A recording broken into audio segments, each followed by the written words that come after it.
Okay, hello everybody and welcome to this webinar hosted in partnership between ExChang Wales and InTrack, the International Research Network on Transitions to Adulthood from Care.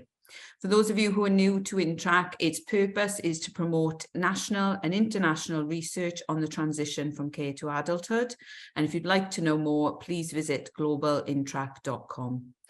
For those of you as well who are new to ExChang Wales, we are a forum which brings together researchers, practitioners, policymakers, and experts by experience to share expertise. Through our events, we hope to support developments in social care and social work practice. ExChang Wales is funded by Health and Care Research Wales through the Welsh Government and sits within Cascade at Cardiff University. So this is the second live session in our conference series, It Takes a Village, Global Perspectives about Care Experienced Parents. I really hope you've had the chance to have a look at our webpage and engage with the series so far. We'll shortly add the link to the page in the chat box if you haven't had a chance to have a look at it. But we've had some fantastic contributions. There's research presentations on there. There's a resource page based on a peer research project facilitated by Bernardo's, and we've had some excellent contributions from parents as well. So please have a look if you haven't already done so. So without further ado, I would like to introduce our speakers today. We are thrilled to have two presentations from our colleagues in Australia. And I'd just like to say a thank you because it is 9 o'clock in the morning here in Wales and it is 8 in the evening where Amy and Jade, Naima and Rhiannon are. And we are really grateful that you've stayed on to share your work with us. So our first presentation then, we will have Amy Gill from the University of Sydney, and then we will have Jade Purtell from Monash University, who is co-presenting with Rhiannon and Naima. So I'll give some additional details about speakers before each of the presentations. But just before we start, can I ask that people put comments or questions in the chat box as we go in through? We are going to be tight on time today with two presentations. So the ideal would be that we go straight into some questions after Amy's presentation and then have some time for questions then at the end as well. So if you could do that, that would be really great. So let's get started. So first to present, as I said, is Amy Gill. Amy is a PhD candidate at the University of Sydney's School of Education and Social Work.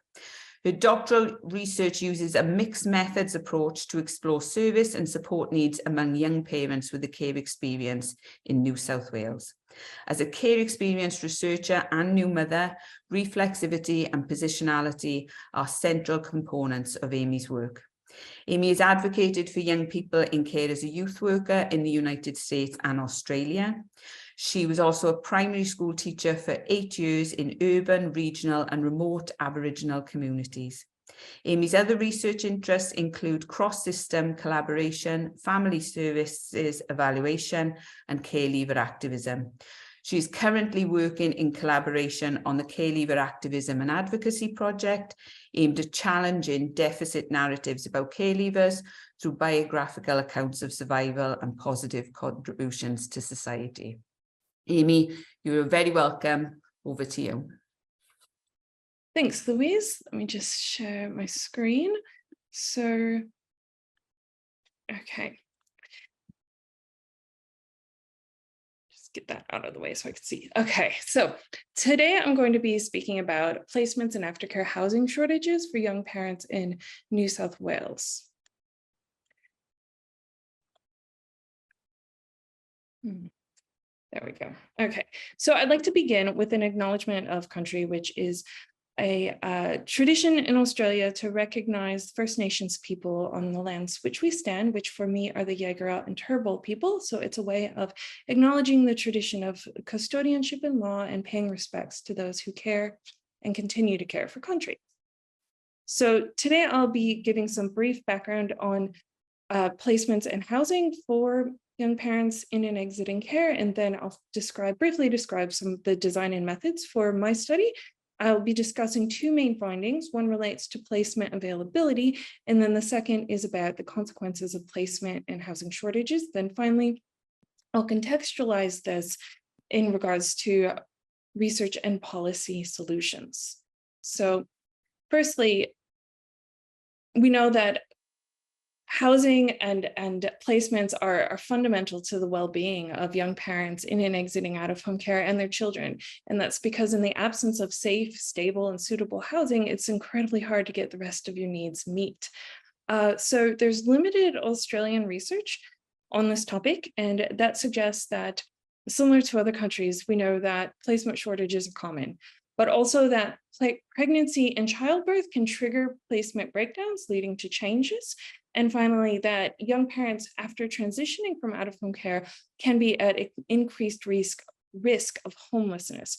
So what my research is aiming to do is look more at what the implications of placement and housing shortages are for young parents and their children. Now, the international evidence indicates that in regards to different placement types, we know that for foster and kinship carers, they often struggle with the dual role of monitoring for safety concerns and the well-being of the child, as well as being able to provide appropriate support for the young mother that is in their care. Another placement option is residential, but that is typically a highly restrictive environment, but on the other hand, typically does offer a large range of supports on site. Now, finally, supported independent living is typically used or frequently used here in New South Wales. And this type of placement offers the most privacy, but there's often very strict eligibility criteria both to enter and then remain in this type of placement. So my study, the overarching aim is to identify how services respond to young parents who are in or have recently exited out of home care in New South Wales. So I did that through the first two phases. The first one is an exploratory survey of professionals and foster carers, and then I followed that up with semi-structured interviews with a snowball sample of multiple stakeholder groups. So in my survey, there were 45 respondents, and these largely reflect the demographics of social work professionals in Australia. I had a majority of professionals, but some carers responded. And interestingly, there were a number of respondents who were actually both carers and professionals. And survey respondents came from all over the state. So that includes regional areas as well as the Sydney metropolitan area. Now, interview participants came from a wide range of professions, from legal and psychology, as well as aftercare, working in care, as well as parents, parent educators, and then mentors for young parents.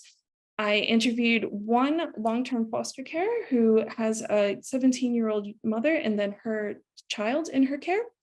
The three mothers that participated, two had their children after they left care, and then one became a mother while she was in care.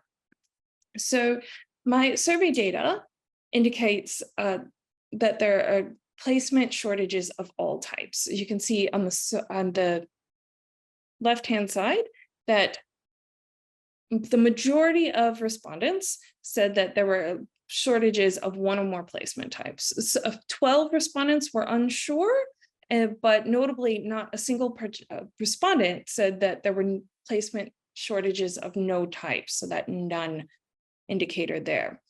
And the qualitative data suggests that this not only relates to young mothers, but also couples. So the second quote there describes how coupled young parents have absolutely no accommodation options to live together. Another part of my survey was looking at how to address shortages of placements by looking at how carers' views were on their willingness to actually host this type of placement in the future. So only one survey respondent said that they would be at all likely of hosting a young mother and their child in the future. And this is quite a small sample. There were only 10 respondents who gave indications, but it's still quite valuable to see the factors which are influencing this decision. So in the majority of the time, it's actually a lack of space That was the most frequently indicated reason for why they would not be interested or think they would be hosting this placement in the future. And that was followed by the perceived impact on their family. So moving on to the qualitative data, there are many consequences of placement shortages that participants described. And the first one is the loss of established support networks. So these first two quotes indicate how oftentimes young mothers, if they move into a residential placement, that's going to involve moving a long distance. And that's going to involve, of course, leaving behind the family and friends and everyone that they know, being in a completely new environment. And then the second quote from Gemma also talks about how the location of the service can have a profound impact on the young mother's ability to feel connected to community. So in this example, she was describing how young mothers who come from Western Sydney, which happens to be an area that has a lot more racial and ethnic diversity and can be of a lower socioeconomic standing than Eastern Sydney, is, as she describes it, it's like moving to the other end of the universe. And so that can make it very hard for young mothers to feel connected to a community. And then finally, Lacey describes how this problem of losing your support networks happens after exiting care too. So she was offered some public housing, which is fantastic, except it was very far from where she was living. So that meant she had to upend her life. She was living much further from her school, from her friends, from her entire support network. And it's important to note that in New South Wales and regional areas, there is little to no public transport, so that creates a lot of obstacles. So for context, this is a map of New South Wales, and you can see there are two long-term residential placement options. Now, the first one, the Red Cross Young Parents Program, is right in Sydney, and then the only other option is the San Miguel Family Centre, and that is just right outside of Sydney. So that means that any young mother who is going to be in a residential placement in New South Wales is going to be moved a very long distance from her support networks. Now, the second consequence is that housing and placements are not always going to match the needs and the preferences of the young mothers and their children. So Laura is describing how these residential placements are really supposed to be the last case resort. But in practical terms, oftentimes there's difficulties finding alternatives. And Olivia is a young mother who describes her experience of actually moving into one of these placements. And she said that everything changed once she moved in, and her perceptions or what she was told it would be like was not at all the way that she actually experienced the placement, which led to a lot of frustration. And so Emily, the young parent mentor, describes house hopping, which is essentially leaving the placement. When young mothers are not happy, they are unlikely to stay, or in some cases just will choose not to stay. Inappropriate housing happens for young mothers after they leave care as well. So we see it at the bottom, Lacey describing how she was pregnant and living in a caravan park, which is an absolutely inappropriate environment for a pregnant woman to have to be traveling outdoors in cold weather, rain, to use the toilet. And obviously caravans are not the most weatherproof. It was just not a situation that anyone should find themselves in. So homelessness is another result of a lack of placements in housing. So Donna, a solicitor, says that sometimes in care, young women who are still under the responsibility of the minister, so that means they're still in a placement or still in care, they just simply don't have any accommodation for them. So they end up homeless with their babies. And then for young women who have exited care, they will also end up homeless, and that's because of shortages of housing. So Kathy describes how the priority housing waitlist is 3 to 5 years. And in that time, young women will be couch surfing with their infants. They'll be transient. They're at risk of being exploited by people because they're in need of a place to stay. And then another option in the first quote describes how young women might be offered emergency accommodation, but the rules are very strict. And so if you were to have a guest, then you'd get thrown out and then you'd have nowhere to go. And that ban could last 12 months. Finally, in the example of young mothers who are on their own trying to get housing in the private market. In this instance, when you don't get your bond back because maybe you don't clean the apartment or the housing, the rental to the standard that the landlord expects when you exit, then that impedes your ability to get housing in the future. And in Australia, all of Australia, but especially New South Wales, there is a drastic shortage of houses and extremely high rents. It's a tremendous crisis. So it puts a lot of young mothers and their children at risk. Finally, and perhaps the most devastating consequence or potential consequence of a lack of adequate housing or placements is that young mothers can be separated from their children. So Gemma's describing how in a residential placement, if the young mother is unhappy and ends up leaving, her children will be removed due to the perceived safety concerns because of that. And then in other examples, Donna's describing how there are very few options for young mothers who are in care. And if you don't manage to get a placement in one of those options, what may happen is that your child will be put into care, but separate from you, into a separate foster program because they can't find any other solution. A survey respondent gave some insight into what workarounds they might try to do, which would be to actually place the child in care.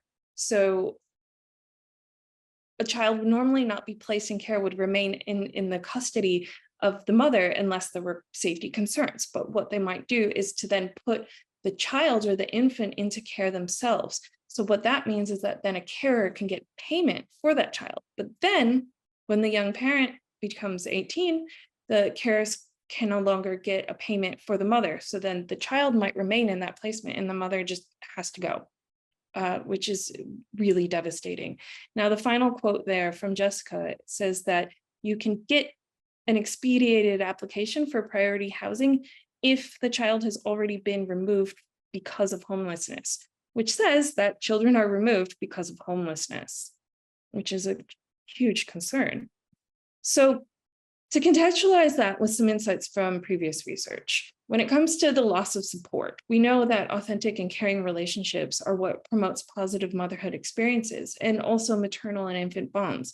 So ideally, young mothers should not have to have these disruptions. And when it comes to inappropriate placements, when the placement isn't meeting the young mother's needs, she's also more likely to be unhappy and dislike a program and therefore be less likely to want to participate in services which might otherwise be helpful to her and her child.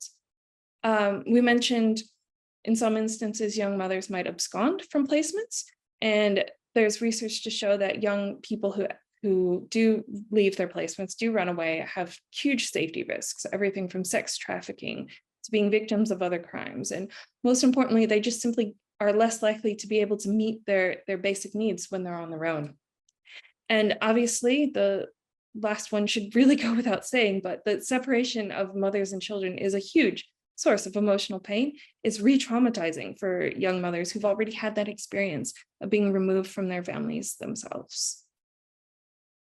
So I guess I'd like to conclude on a more positive note, which are some things that are happening. So firstly, one solution would be to begin by determining what the needs are for placements in aftercare housing. So at the moment, what I'm doing is conducting administrative data analysis, and this is intended to identify the rates of early parenthood among young women who are in and exiting care in New South Wales. And so ideally, this data can be used to then inform placement planning to say, like, what are the locations where young mothers are? So where do we need the housing? Where do we need the placements? And also the age. So are we talking more about young women who need placements? Are they under 18 or are they living independently? And do we need to look at options to expand housing there? And lastly, there's been a recent policy announcement here in New South Wales, which is your choice, your future. So essentially in Australia at age 18, you exit care, or in New South Wales rather. But now there's a new payment in place, which will enable carers to continue receiving funds to host the young person to remain in their home until age 21. So what this means is that some young parents, if they are in a placement where they're happy with their carers will continue to get some financial assistance so that they can stay on and continue to have that consistent place to live and the support. But also for all young people who choose to leave their placement at age 18, there's going to be an increase in an independent living allowance, and that will hopefully help reduce some of the astronomical costs of trying to get housing independently. And then finally, there'll be an expansion of aftercare services, which may help some young parents with navigating systems to get applications for housing or whatever it may be. But it does remain to be seen what the impact of these policies will be. And that's it. Thank you, everyone. Thank you, Amy. That was really, really interesting. I can't see any questions in the chat. So if anybody has any questions, please put them in. I'm just trying to work my way around this chat. But could you say a bit more for me, living in Wales, so that you mentioned a range of options for parents in Australia, so the residential care, kinship, and foster placements, and semi-independent. So with those placements, are they designed, what is the criteria for accessing those? So are they designed perhaps to support parents, or is there sometimes a sort of an assessment element to some of those placements as well? Yeah, that's a good question. So I guess to start off, in theory, there are foster placements, but in practice, they are almost non-existent based on qualitative data. So residential, they're the two specialized residentials. Those can be used in instances where a young mother would otherwise be at risk or would have her children removed. So it is not the same as in the UK, where the nature of the placement is to monitor. That is something that does happen within the placements, but it is intended to be a therapeutic environment to develop parenting skills and to provide supports. But qualitatively, my research indicates that semi-supported independent living is most frequently used for young parents. So that means most often that they are living in an apartment on their own and will have just regular visits from a caseworker to just check in and see how they're going. And so then in some instances, that housing, they have to exit when they turn 18, but then there are a few programs that I'm aware of just through my other work, not in my research, where the young person can actually remain in that housing beyond age 18, and then it becomes a gradual sort of taking over of the lease. So that would be the ideal, that they would have that extended period. Or transfer to other housing, but like you said, there's multitude of problems to try and get alternative post-18 accommodation. And also, if that accommodation is not where they want to live and that's not where they're connected, then it might not be best anyway. So there's a lot of factors to consider. Yeah, I can see a question in the chat. So Sally Holland has said, thanks so much for this interesting presentation. Amy, it's just gone up. Hang on a sec. Let me just get it back. Okay. Do you think there's an ideal housing offer for young care experienced parents, or should it be totally individualized? Yes, that is an excellent question, and that relates to a lot of data that I didn't have time to present tonight. So one of my main findings is that there is no one best placement type, and therefore it is absolutely up to the individual circumstances of that young mother and that child. And it relates to creating a balance between support and independence. And that could relate to the age of the young mother or what other supports they have. So trying to get that sweet spot, or what is the best circumstance for them, is very individualized. And also the amount of privacy versus structure. So obviously when you have a young baby and other people have their young babies around, it's extremely difficult to be in that situation. But then there's sort of in your structured residential environments where it's congregate care, then there's more capacity to have those on-site services and supports and the structure to a program. So it really depends on what the best fit is for that young parent. But as my data indicates, getting that best fit can be an extreme challenge. Yeah. Okay, thank you. So there's another question in the chat. So in Victoria, the legislation specifically states that lack of adequate housing is not a basis for removal of a baby from parental care. However, despite this, it is still often argued, such as where the mother and child are staying is unsuitable. Yeah. Are you aware if there's any similar provisions in New South Wales? The legislation in New South Wales, or policies, are very elusive. So I would say I am not aware, but that it comes down to the individual judgment. I don't think there's any blanket protection saying that adequate housing cannot be a basis for removal. But there's just no transparency, unlike in Victoria. So that's a very good question. Okay, we've got another question. So, hi Amy, do you think there's any obstacle for young mothers to rent private accommodation, especially for ethnic minorities? Because I've read such problems in America. Thank you for this fantastic presentation. Thank you. Yeah, there absolutely are obstacles. That's the price. It's the shortage of housing, age. There's a lot of discrimination around age in trying to obtain a rental. And for example, if you have care history, then you're not necessarily going to have references. Where did you live before? Oh, this group home or something like that. That does not look favorable on an application. In terms of being an ethnic minority, I would say yes. I don't have the data to back that up, but we know that Indigenous people, First Nations people in Australia absolutely get discriminated against in terms of housing and all other sorts of facets of life. And I mean, racism is everywhere. Racism is prevalent in Australia. So without having the evidence to back it up, the formal research, I would say absolutely that being a person who is from an ethnic minority would exacerbate the struggle to get private accommodation. Okay, thank you for that. And so I'll take a final question now. This is off Mike Starr. Hello, and thanks, Amy. Are young care leaver parents given space to develop both parenting and independence housing skills at the same time? I would say it depends on the placement. I mean, that's the challenge, isn't it? Because you're, as a young person transitioning from care and a parent, you have those dual responsibilities. In theory, preparation for leaving care should begin at age 15 here, which would include preparing for housing independent skills. But in practice, that doesn't always happen. So I would say there are definitely some limitations there that sometimes young parents are not given the space to develop either, really, because of a lot of reasons: lack of resources, lack of time as well. I'm still analyzing the data to determine when young parents are when young women exiting care are most likely to become a parent here in Australia, but other countries have shown that it tends to be around that age of 18 to 19. So in those instances, they've already left care.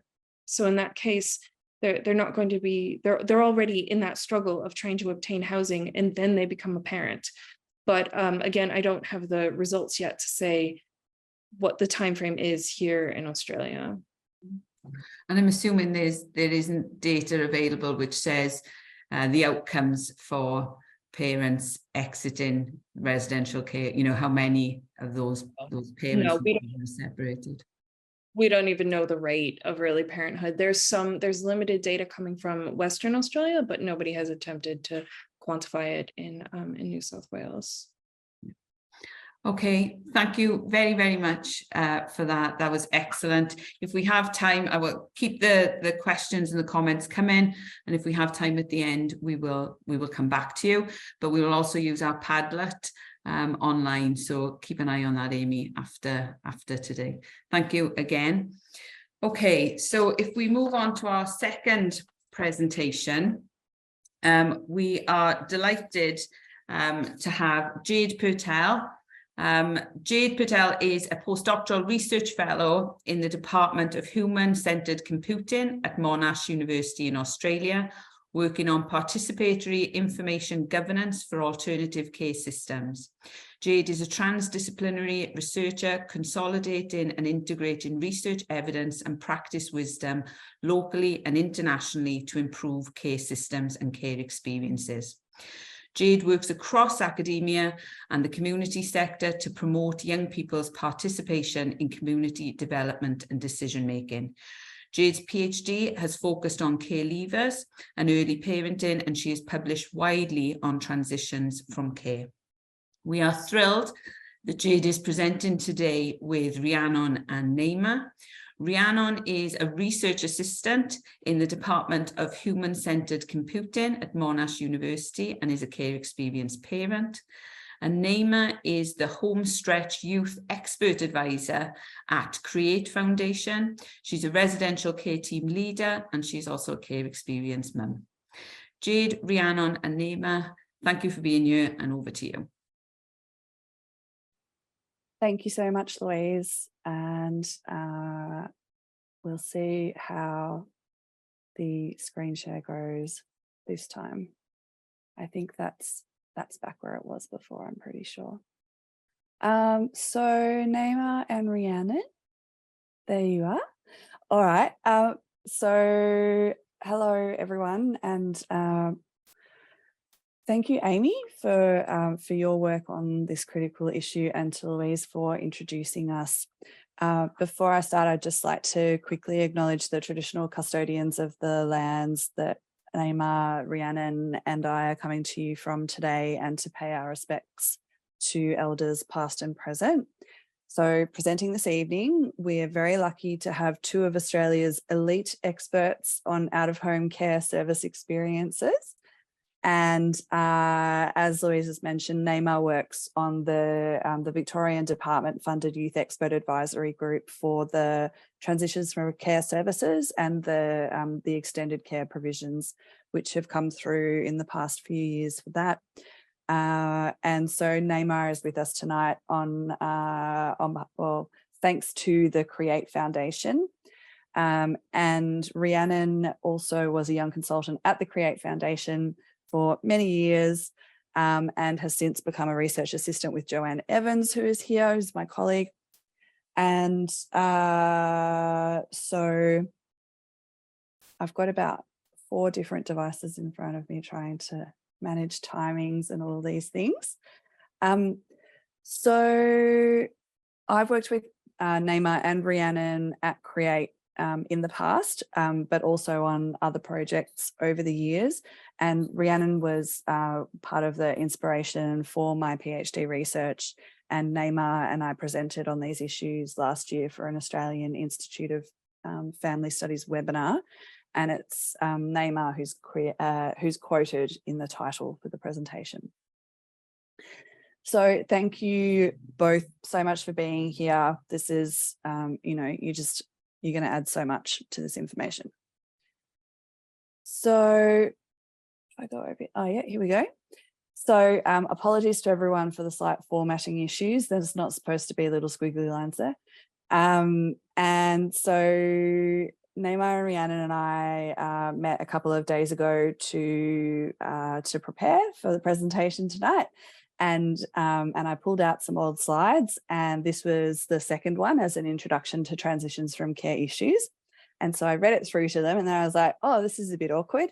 I'm not really sure how it might feel to be introduced, you know, with that kind of like weight of that behind you as lived experience presenters. So we had a little chat about that, and I just wondered, Naima, Rhiannon, if you have any reflections now for the audience on what it's like to see these descriptions of just lists and lists of poor outcomes.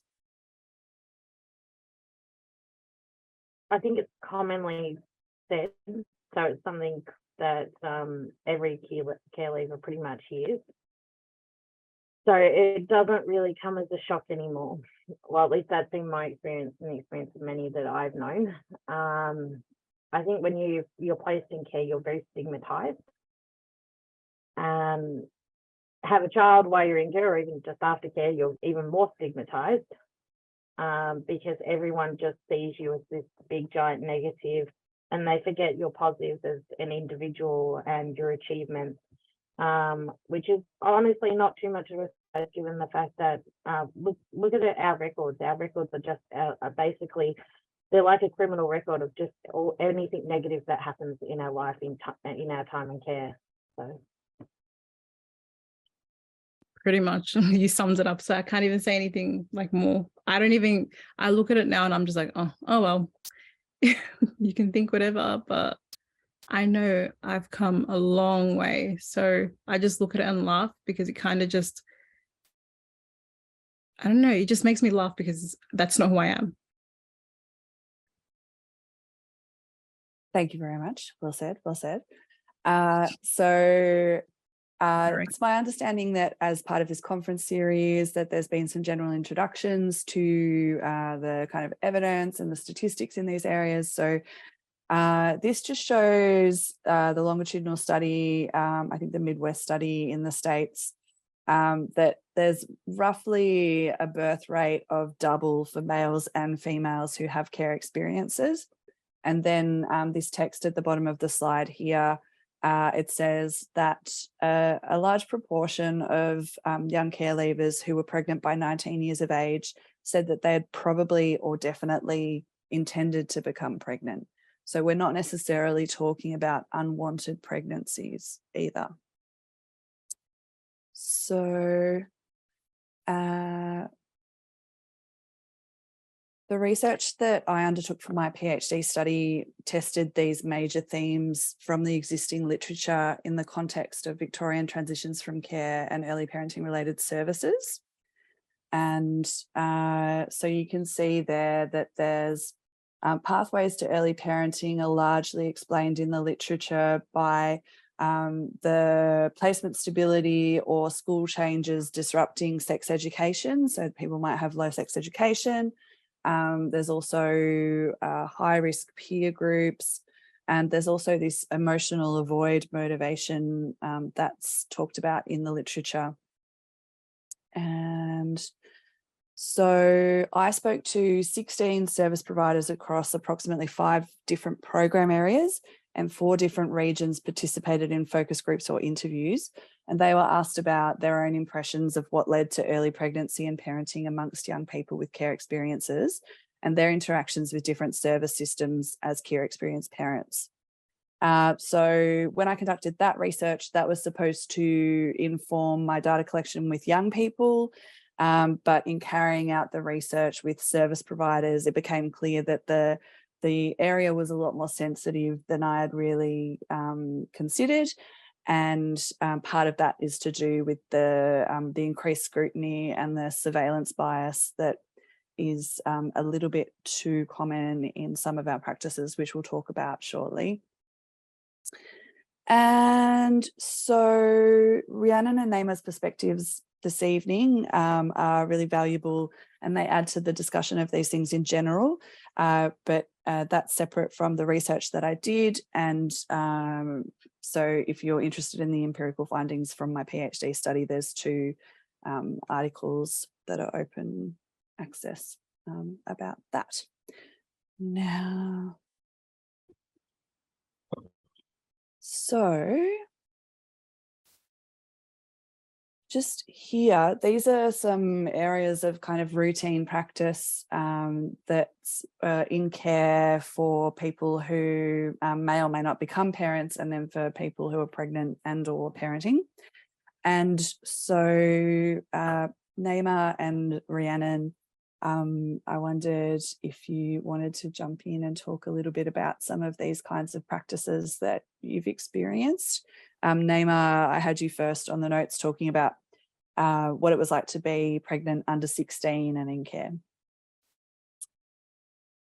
So, to be honest, like everything it says there is what happened. And before you leave care, if you get pregnant, it's a lot, I don't know how to, like, I feel like it's a lot worse because you have everyone there watching you, and it's like, oh, what are you going to do? How are you going to do this? They start asking all these questions, but they make it all about, oh, we need a report to child protection now. So we don't know what we're going to, like, we don't know.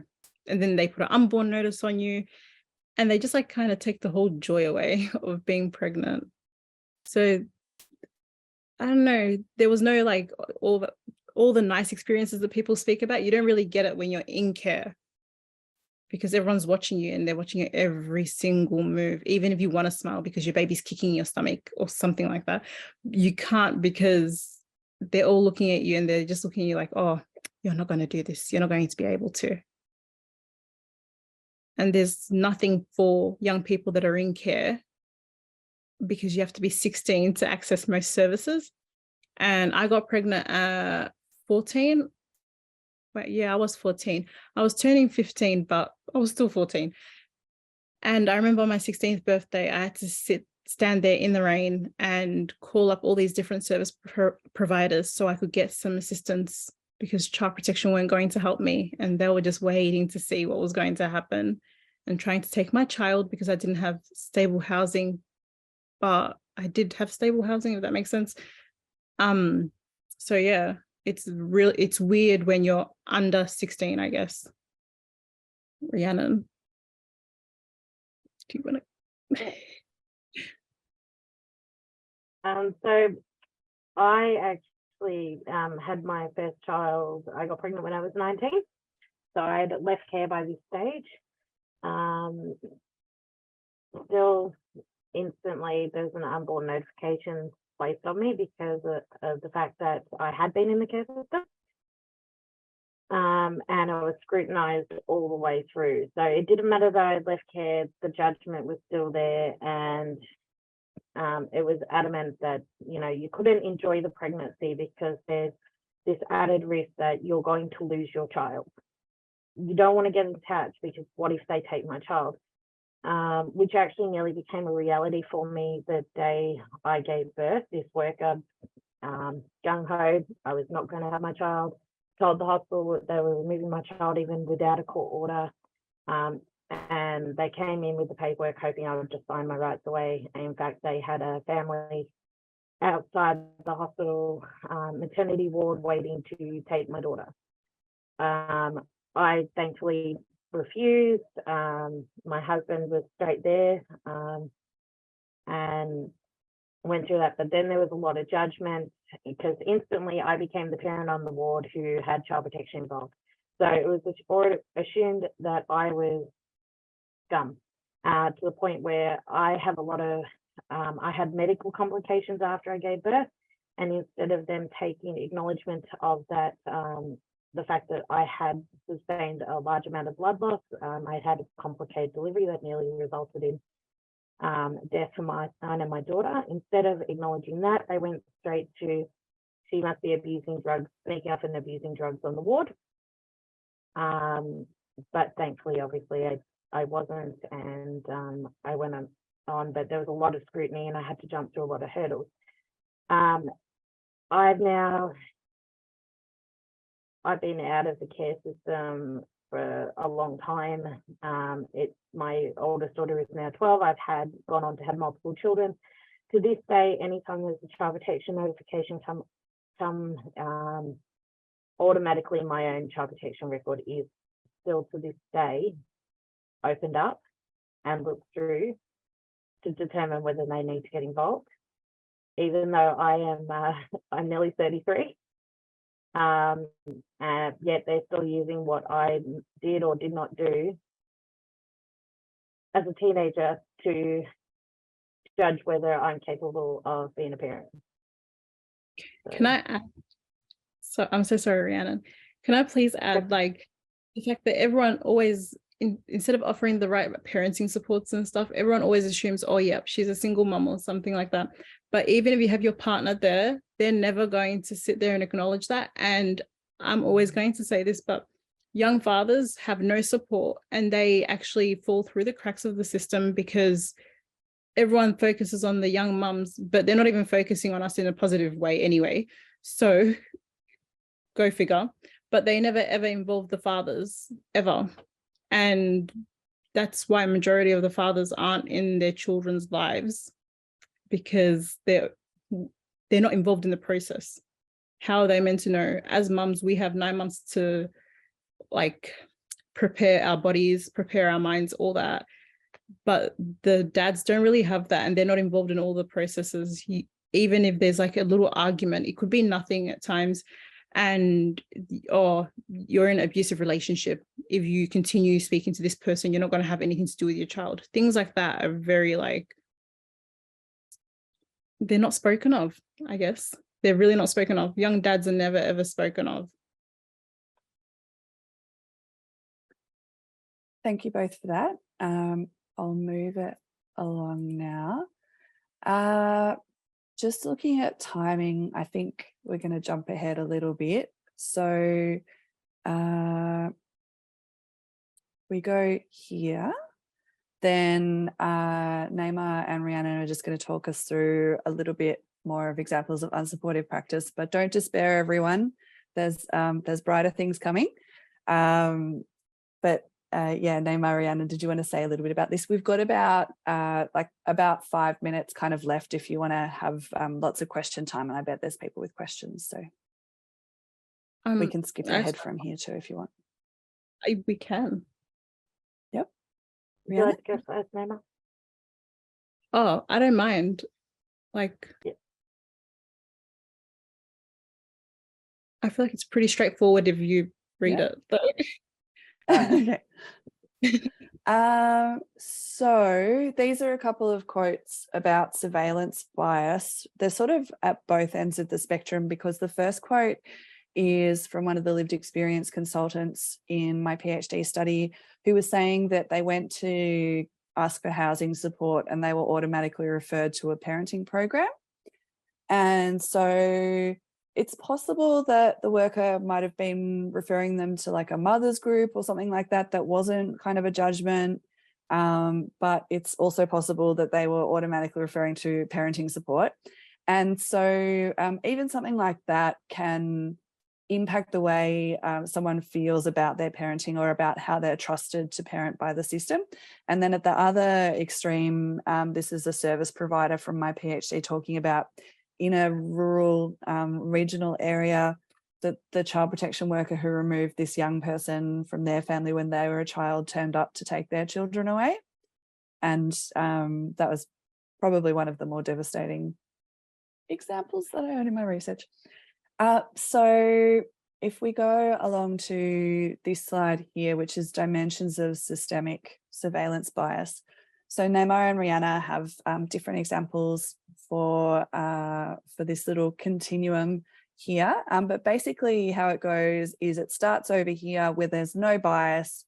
Absolutely no one is doing anything particularly wrong at all.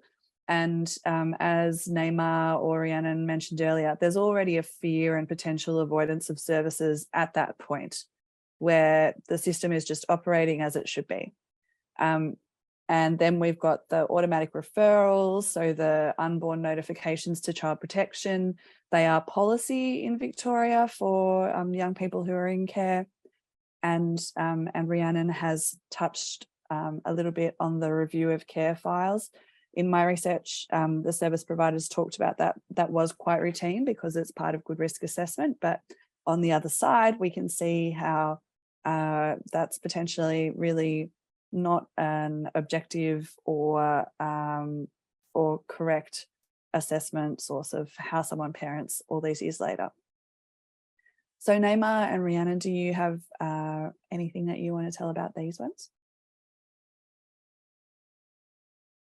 Rhiannon, do you want to go first? Well, as I touched on before, my file still gets viewed to this day. Last check, my file has been viewed something like 27 times since I left care. And they use a lot of that information to judge me. And what people, I know workers are not supposed to put their personal opinion in these files, but we know it happens. Like, I know there was a lot of judgments made about me when I was younger, which is quite interesting now because they were judging me, a lot of my behaviours. I have So my children in the last couple of years, my 5 biological children have all been diagnosed with autism. And what came out through that was that I myself am autistic. So a lot of these behaviours they were judging me on at the time as a young person was autistic behaviours that they just could not understand because there was no diagnosis to back up my behaviours.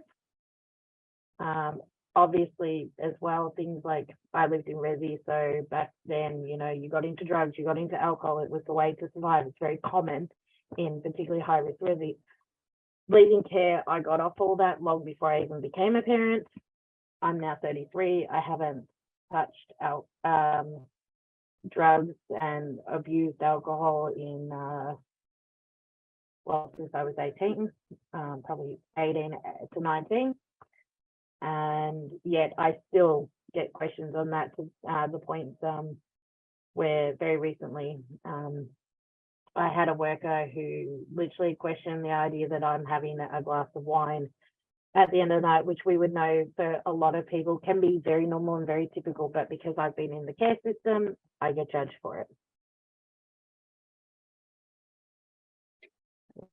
And so are we finishing right on time, Louise? Because I'm seeing there's about 8 minutes left and I'm sure people want to have some question time. We will finish at 10, Jade, but if people put questions that we don't have a chance to get to, then we'll add them to the Padlet and we'll give you and Rhiannon and Naima the opportunity then to respond via that means. So, you know, feel free to carry on. All right. Well, so the next slide is about supportive practices and things that that were useful and that were helpful. So Naima and Rhiannon, do you want to just quickly kind of talk about some of these things that you said? Honestly, Naima, do you want to go first? Yeah, sorry. So we had a community nurse coming to our residential care unit and she was amazing. Like she was very supportive. She was actually a midwife as well, but I did not let her come in the room when I was giving birth because I didn't know her like that. But she was very supportive, very, very, very supportive. And she always made the effort and she was non-judgmental. She's like a hippie. Like she's very nice. Like I love her. I still have a close relationship with her. And also my residential care workers, like they weren't the ones that made the choices about what was happening in my life, but they advocated for me. And child protection had the last say, I guess, but they always advocated for me and they even fought for me to stay in the residential care unit that I was in, because here you're not allowed to actually give birth in a residential care unit and have your child in a residential care unit. So they advocated so much for me and I really appreciate them. They were even in the room when I gave birth, some of them, and they all, well, I have a relationship with all the workers that I had, all of them, and I still speak to all of them. My son has a good relationship with all of them too. So it's really nice having that.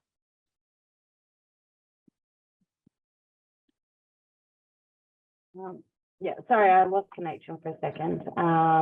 Oh no. Am I good to talk?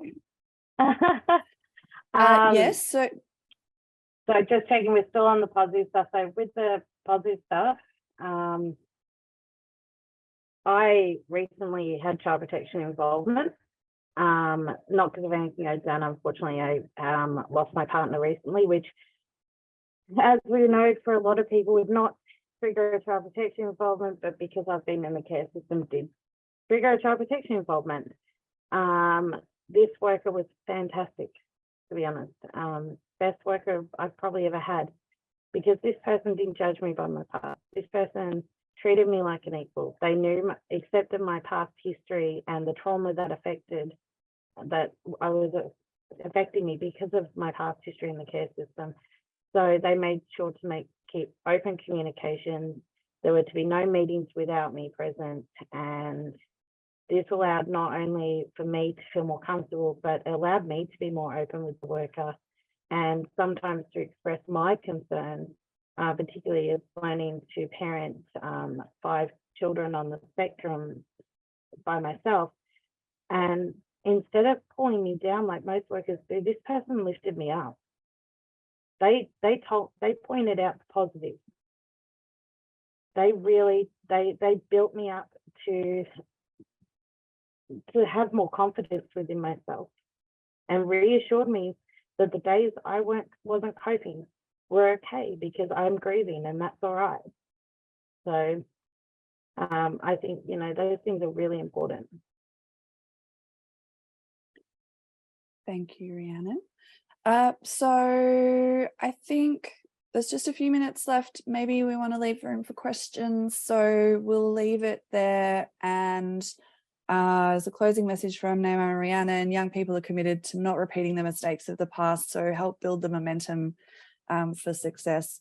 And there's links there to the findings from my PhD study, and we can go to questions now, but I'm just going to put up this last slide about the survey that we have on peer employment and peer worker models. And so, as you can see, Rhiannon and Naima have added absolutely critical and ultra valuable perspectives this evening, and it would be great if we could do that more easily, more often. So if you'd like to fill out that survey, you can. Questions? Thank you, Jade, Rhiannon and Naima. Rhiannon and Naima, thank you especially for coming along this evening for you. We're just so grateful. I wish we had another hour where we could just keep on going. We have a comment. Oh, okay, so from Melanie, thanks all for sharing your experiences. I'm a care experienced mother and child protection lawyer. In 2018, the legislation was amended to prohibit a person's care order or history from denying them any position, status, etc. This is really argued and not recognised often by child protection. It's worth raising when your own, and in some cases intergenerational records are relied on. Wondering if anyone has had any experience with this. And IS section 592. That's something you've come across, Jade? I only to the degree that I've read about in England, the extent of those automatic notifications for anyone who's been in care, that health services will ask if you've been in care, and if you have, then there's notifications going through, but I don't know about the intricacies. Sorry. I mean, I noticed that you said that automatic unborn notification was policy in Victoria. Is that the same across Australia? Are you aware of? I wouldn't know for the different states. It's automatic if you're in care. So you also have to, if that someone under 16, you have to call the police as well. And you need to put in a critical incident support. And one of the slides that we didn't get to was Naima and Rhiannon saying the birth of your child shouldn't be a critical incident report. Yeah, absolutely. That's not the case in New South Wales. There's no transparent policies here that say that care experience is going to lead to heightened scrutiny or a report, but I can say it does. Yeah. Any other questions? Anybody want to come in? I can see a couple of comments. Oh, Lorna, sorry. Thank you all for sharing your presentations and sharing your experiences. There's so much resonance with what happens in the UK. Yes, there is. And I'm grateful we have this opportunity to learn from each other. The points about stigmatization for being care experienced is so important. Absolutely. Thank you, Lorna. Okay, we are at 10 o'clock. If anybody does have any further comments or questions, please feel free to use our Padlet. The link can be accessed via the webpage. It takes a village, and hopefully we can continue this. I just want to say a final thank you to all presenters, especially Naima and Rhiannon. We are really grateful that you took the time to share your experiences with us. Thank you very much. And Sean, do you have a link that you would like to Oh, there we are. If you could quickly fill in this poll for us, we would be very grateful. Thank you, everybody.